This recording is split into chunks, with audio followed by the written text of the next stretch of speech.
Alors, papa, c'est quand l'inauguration? J'aimerais bien passer avec tonton Pierre et les collègues de l'atelier. Un silence s'installa à l'autre bout du fil. Mon fils, Thomas, s'éclaircit la gorge. En fait, on a fait une sorte de préouverture hier soir, juste pour les VIP, les gens du milieu, tu vois. Chloé pensait que ce serait mieux en petit comité pour commencer. Debout dans ma cuisine, le combiné collé à l'oreille, je regardais la neige qui commençait à tomber sur la banlieue de Lyon. Mon café avait refroidi. Hier soir, ai-je répété, la voix blanche. Ouais, ça s'est super bien passé. Mais t'inquiète, on fera un vrai truc en famille plus tard, peut-être pour Noël. Nous étions en novembre. Noël était dans 6 semaines. Le café pour lequel j'avais gagé ma propre maison venait d'ouvrir sans moi. Bien sûr, mon fils, pas de problème. J'ai raccroché avant qu'il ne puisse entendre la fêlure dans ma voix. Mon nom est Guillaume, j'ai 63 ans et je suis un électricien à la retraite. J'ai élevé Thomas seul après le décès de sa mère, Isabelle, emportée par un cancer quand il avait 12 ans. C'était il y a 25 ans, mais certains matins, par une vieille habitude absurde, ma main cherche encore sa tasse à café sur l'étagère. Thomas a toujours été ambitieux. Pas comme moi, qui me suis toujours contenté d'un travail honnête et d'une paye stable. Il voulait plus. Les vêtements de marque, les belles voitures, le style de vie qu'il voyait défiler sur les réseaux sociaux. À 32 ans, lors d'un séminaire de marketing à Bordeaux, il a rencontré Chloé. Elle était belle, sûre d'elle, et avait des goûts de luxe. Ils se sont mariés en moins d'1 an. Cette précipitation m'avait un peu inquiété, mais je n'ai rien dit. Thomas était heureux. Et c'est tout ce qu'un père souhaite pour son fils, n'est-ce pas? Il y a 3 ans, Thomas est venu me voir avec son grand projet. Ouvrir un café de spécialité à la Croix-Rousse. Un de ces endroits branchés avec murs en briques apparentes où un simple café filtre coûte 7 €. Il avait la vision, le business plan, tout sauf l'argent. La banque ne veut pas me suivre sur la totalité de la somme, m'a-t-il expliqué en étalant des papiers sur la table de ma salle à manger. Mais si tu pouvais te porter garant pour 35 000 €, juste pour leur montrer qu'on a un apport solide. J'ai regardé les chiffres. Il lui fallait au moins 90 000 € pour le bail, les travaux, le matériel et les 6 premiers mois de frais. Et la famille de Chloé, ai-je demandé.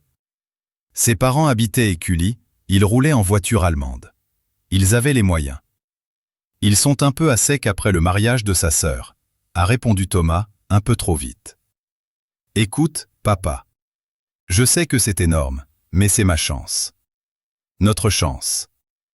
J'ai pensé à toutes ces années de travail, aux heures supplémentaires, aux week-ends passés à dépanner les autres.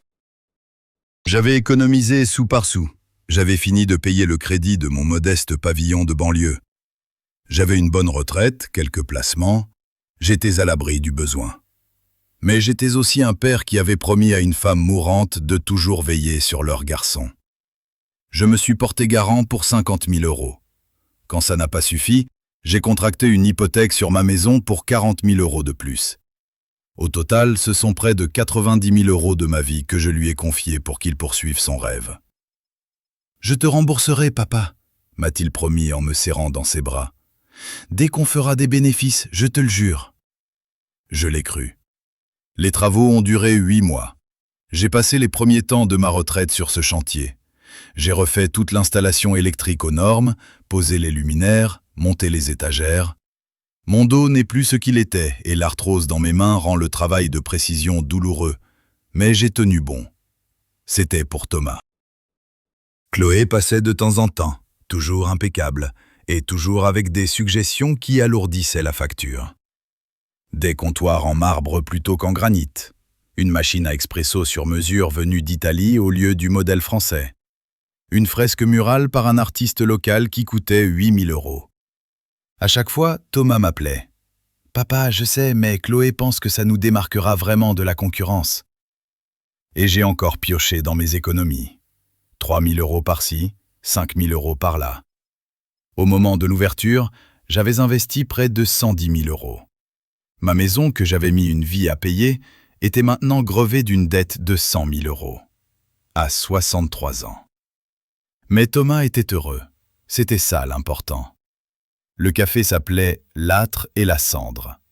J'avais suggéré de participer au choix du nom, mais Chloé m'avait répondu que l'identité visuelle était déjà finalisée. Soit, c'était leur affaire. J'ai vite remarqué que je n'étais plus convié aux réunions. Quand je passais sur le chantier les dernières semaines, Chloé était là avec ses amies, toutes scotchées à leur téléphone, parlant de stratégie Instagram et de partenariat avec des influenceurs.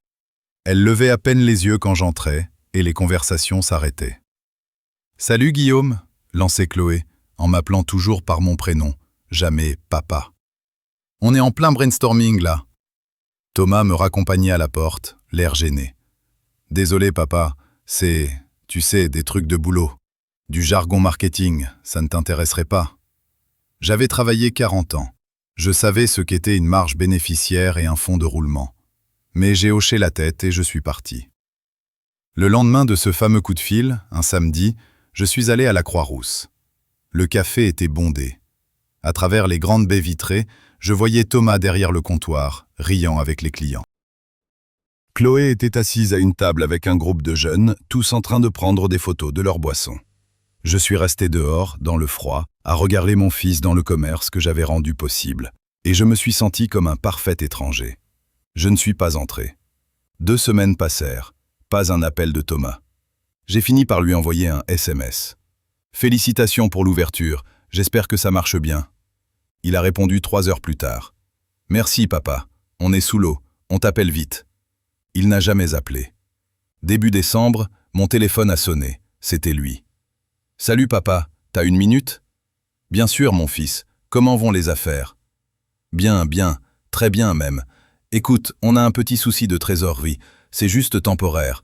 On aurait besoin d'environ 15 000 € pour couvrir des frais imprévus et le loyer de janvier. Tu pourrais nous faire un virement d'ici lundi ?» Je me suis assis.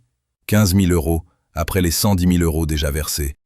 « Thomas, je t'ai déjà donné tout ce que j'avais. Je vis avec ma retraite maintenant, et la plus grande partie part dans le remboursement de l'hypothèque que tu avais promis de m'aider à payer. Je sais papa, et je le ferai. Mais là, il faut juste qu'on passe ce cap. Tu ne peux pas demander une autre avance sur la maison, ou piocher dans ton assurance vie, mon épargne retraite. » Ma voix est sortie plus sèche que je ne l'aurais voulu. « Thomas, j'ai 63 ans. Je ne peux pas. »« Laisse tomber, » m'a-t-il coupé. « J'aurais pas dû demander. Je vais me débrouiller. » Il a raccroché. J'ai fixé mon téléphone. En 40 ans de carrière, je n'avais jamais manqué un seul paiement. Jamais eu de dette, à part ce crédit immobilier raisonnable. Maintenant, parce que j'avais voulu aider mon fils, je me retrouvais financièrement vulnérable pour la première fois de ma vie. Et il venait de me raccrocher au nez. Cette nuit-là, impossible de dormir. Je suis allé sur le site de ma banque. J'ai regardé le solde de l'hypothèque, 100 000 €. À mon âge, la banque n'avait accepté qu'un remboursement sur 15 ans. Ma mensualité dépassait 700 €, sans compter les impôts fonciers et les factures. Ma retraite était de 2 000 € par mois. J'étais à la limite. Le lendemain matin, un dimanche, je suis retourné à la Croix-Rousse. Le café était plein à craquer. Par la fenêtre, je voyais la file de clients. Ils gagnaient de l'argent, c'était une évidence. Je suis entré. L'odeur d'expresso et de viennoiserie était incroyable. Chloé m'a vu la première. Son sourire s'est figé. « Guillaume, salut, on est débordé là. »« Je vois ça, je voudrais parler à Thomas. »« Il travaille. »« Ça ne prendra qu'1 minute. » Elle a hésité, puis a appelé vers l'arrière-boutique. « Chérie, ton père est là. » Thomas est sorti, de la farine sur son tablier. En me voyant, son expression est devenue méfiante. « Papa, qu'est-ce qui se passe ? On peut parler dehors ?» Il a jeté un regard à Chloé, qui lui a répondu par une œillade que je n'ai pas su déchiffrer. « D'accord. » Sur le trottoir, le vent glacial de décembre transperçait ma veste. « J'ai réfléchi à notre arrangement, » ai-je commencé. « Ça fait 1 mois que vous êtes ouverts et, visiblement, les affaires marchent. On se débrouille. J'en suis heureux. Alors, j'espérais qu'on pourrait discuter d'un calendrier de remboursement. Même de petites sommes, ça m'aiderait. quelques centaines d'euros par mois pour commencer à rembourser les 110 000 euros. La mâchoire de Thomas s'est crispée. 110 000 ? Papa, au départ, je t'ai demandé de te porter garant. Le reste, c'était des cadeaux. Tu as proposé d'aider. Mon cœur s'est emballé. Thomas, je t'ai donné cet argent en pensant que je serais remboursé. Tu me l'as juré. J'ai dit que j'espérais te rembourser un jour. Mais papa, on ne peut pas réclamer de l'argent qu'on a donné. C'est pas comme ça que ça se passe dans une famille. J'ai dévisagé mon fils, cet homme que j'avais élevé. Donc les 110 000 euros que je t'ai donnés, qui ont mis ma retraite en péril, tu considères ça comme un simple cadeau? Tu voulais aider, personne ne t'y a forcé. Chloé est apparue sur le pas de la porte. « Chérie, on a besoin de toi. » Thomas a paru soulagé. « Faut que j'y retourne, papa. On en reparle plus tard. » Il est rentré. À travers la vitre, je l'ai vu dire quelque chose à Chloé. Elle m'a jeté un regard fugace avant de disparaître avec lui. Ce soir-là, j'ai épluché chaque message, chaque email, et j'ai retrouvé les preuves. 3 SMS où il disait explicitement « Je te rembourserai ». Un email où il avait écrit « C'est un prêt de papa, pas un investissement. Il faudra prévoir des mensualités dès qu'on sera rentable. » C'était un prêt, noir sur blanc. Noël est passé. Je n'ai pas été invité. Thomas m'a envoyé un texto le 24 au soir. « C'est compliqué avec la famille de Chloé cette année. On se fait un truc en janvier. » J'ai passé Noël seul, à regarder de vieilles photos. Mi-janvier, un numéro inconnu s'est affiché. « Monsieur Durand, ici Maître Leroy du cabinet qui représente votre fils. Je vous appelle concernant une mise en demeure pour harcèlement. » Ma main s'est mise à trembler. « Pardon ? Mes clients rapportent que vous leur réclamez de l'argent de manière insistante et que vous vous présentez sur leur lieu de travail, leur causant une détresse émotionnelle. Nous sommes prêts à demander une ordonnance d'éloignement. Je suis son père. Je lui ai donné 110 000 euros. Les dons que vous avez choisi de faire à votre fils majeur ne sont pas légalement récupérables. Si vous continuez, nous engagerons des poursuites. Avez-vous compris ? J'ai compris que mon fils avait engagé une avocate pour me menacer. J'ai raccroché et je suis resté assis dans ma cuisine pendant 1 heure, sans bouger. Puis j'ai appelé Maître Morel, un avocat pour qui j'avais fait des travaux autrefois. Je lui ai tout expliqué, envoyé les preuves. 2 jours plus tard, il m'a rappelé. « Guillaume, je pense que votre dossier est solide. Ces messages établissent une promesse de remboursement. Ce n'était pas un don, c'était un prêt. Nous pouvons saisir le tribunal judiciaire. »« C'est mon fils, » ai-je dit doucement. « Je comprends, mais il vous traite comme un distributeur, pas comme un père. Pensez-y. » J'y ai pensé pendant 1 semaine. C'est là que j'ai vu les photos de leur soirée d'inauguration, celle où je n'étais pas. Il y avait des discours, des remerciements aux parents de Chloé pour leur soutien indéfectible. Pas un mot sur moi. J'ai rappelé Maître Morel. Nous avons déposé une plainte. Thomas m'a appelé le soir où il a reçu la convocation, furieux. « Tu m'attaques en justice, ton propre fils. Je t'ai demandé un plan de remboursement. Tu m'as menacé avec une avocate. Parce que tu nous harcelais au travail. Je suis venu 2 fois, dans un lieu public que j'ai financé. » Tu sais quoi, papa ? Très bien, on se verra au tribunal. Et quand ce sera fini, n'espère plus avoir de relation ni avec moi, ni avec tes futurs petits-enfants. La ligne est devenue silencieuse. Futurs petits-enfants. Chloé était enceinte. J'allais être grand-père et je venais de l'apprendre sous la forme d'une menace. Les mois qui ont précédé l'audience ont été les plus solitaires de ma vie. En avril, l'avocate de Thomas m'a fait une offre. Ils acceptaient de rembourser 20 000 euros étalés sur 5 ans en échange de l'abandon des poursuites. J'ai refusé. Le jour de l'audience au palais de justice de Lyon, il faisait froid malgré la chaleur de juin. Thomas et Chloé étaient assis en face de moi. Pas un regard. La juge, une femme d'une 50aine d'années, a examiné les documents en silence. Finalement, elle a levé les yeux. J'ai vu de nombreux conflits familiaux dans ce tribunal. C'est toujours douloureux. Mais ici, les écrits sont clairs. Monsieur Durand, fils, vous avez reconnu à plusieurs reprises que cet argent devait être remboursé. Le fait que votre père n'ait pas rédigé de contrat en bonne et due forme n'annule pas vos promesses. Elle a regardé Thomas droit dans les yeux. Jeune homme, Vous avez monté une entreprise avec l'argent de votre père. Une entreprise qui, selon les documents, est rentable. Votre père vit d'une modeste retraite en remboursant une hypothèque contractée pour vous. Et plutôt que d'honorer votre parole, vous avez engagé une avocate pour l'intimider. Je trouve cela, pour ma part, inadmissible. Je me prononce en faveur du plaignant. Monsieur Durand fils, vous êtes condamné à rembourser à votre père la totalité de la somme de 110 000 € plus les intérêts légaux. Le marteau est tombé. J'avais gagné. Thomas et Chloé sont partis sans un mot. En les regardant sortir, la main de Chloé sur son ventre qui s'arrondissait, je n'ai ressenti aucune satisfaction. Juste une immense tristesse. Dehors, Maître Morel m'a serré la main. « C'est un jugement solide, Guillaume. Il va devoir payer. » « Oui, ai-je dit, mais j'ai perdu mon fils. Vous l'aviez perdu bien avant. Au moins maintenant, vous êtes en sécurité. » 3 semaines plus tard, j'ai reçu une proposition de remboursement. 800 € par mois pendant près de 15 ans. J'ai signé. Le premier virement est arrivé le 1er août. Exactement 800 €. Sans un mot. En novembre, 1 an après l'ouverture, je suis passé devant l'âtre et la cendre. Il s'était agrandi. Une file d'attente sur le trottoir. Mon fils avait réussi. J'y étais pour quelque chose, mais je n'en faisais plus partie. La veille de Noël, j'ai reçu un texto d'un numéro inconnu. C'était la photo d'une petite fille, les joues roses, parfaites.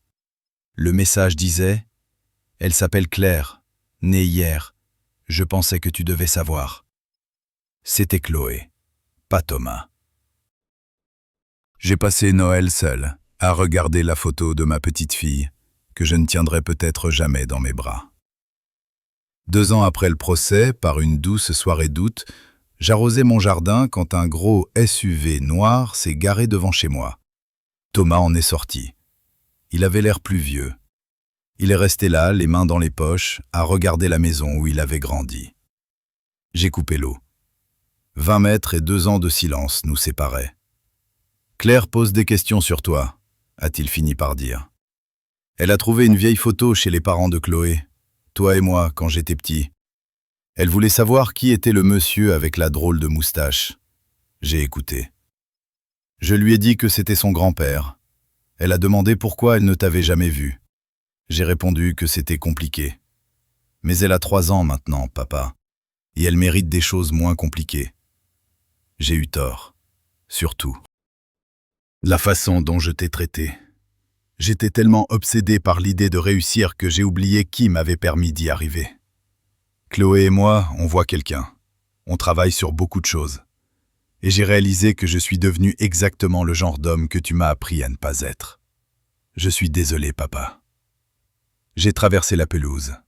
Arrivé près de lui, j'ai posé ma main sur son épaule. « Viens, rentre. Je veux que tu me parles de Claire. » Ce ne fut pas une réconciliation magique. C'était un début. En partant, il s'est arrêté sur le seuil. « Dimanche prochain, on fait un repas de famille. Il y a une place pour toi. J'aimerais beaucoup. » Le dimanche suivant, j'ai rencontré ma petite fille. Elle avait les yeux d'Isabelle. Elle m'a appelé « Papy Guy ». Et quand elle a pris ma main, quelque chose en moi a commencé à se ressouder. Les virements continuaient d'arriver, le 1er de chaque mois. Mais le vrai paiement, celui qui comptait, c'était cette seconde chance. L'amour, j'ai appris ça de la plus dure des manières, ne devrait jamais vous coûter tout ce que vous possédez. Le véritable amour inclut le respect, des limites.